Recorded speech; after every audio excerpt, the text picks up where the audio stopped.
एक सरसब्ज वादी में एक खूबसूरत गाय रहती थी। वो नर्म दिल और मेहनती थी, मगर बदकिस्मती से बिल्कुल अकेली थी।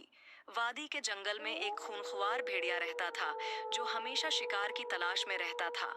वो गाय को देखकर सोचने लगा, ये तो मेरे लिए बेहतरीन शिकार है, मगर मैं उसे धोखे से काबू करूंगा। पहला दिन भेड़िया गाय के पास आया और मीठी आवाज में बोला, गाय बहन, मैं तुम्हारा दोस्त बनना चाहता हूँ। अकेले रहना अच्छा नहीं, हम एक दूसरे का ख्याल रख सकते हैं। गाय मासूम थी, वो सोचने लगी कि शायद भेड़िया वाकई अच्छा दोस्त बनना चाहता है। भेड़िया हर रोज गाय के पास आता, इसकी मदद करता और नरम लहजे में बातें करता। गाय को लगने लगा कि भेड़िया वाकई इसका खैरख्वाह है। पांचवां दिन भेड़िया बोला, गाय बहन, तुम रोज दौड़ जाकर पानी पीती हो, आज मैं तुम्हें एक करीबी तालाब दिखाता हूँ।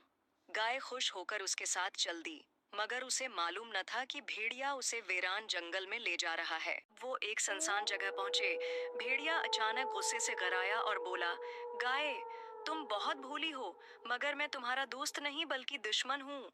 गाय को अपनी गलती का एहसास हुआ, मगर बहुत देर हो चुकी थी। भेड़िया इस पर झपटा और चंद लम्हों में उसे हलाक कर दिया। नतीजा, हमेशा होशियार रहें, क्योंकि हर मीठी बात करने वाला दोस्त नहीं होता। बाज लोग धोखे से करीब आते हैं, मगर उनका इरादा खतरनाक होता है।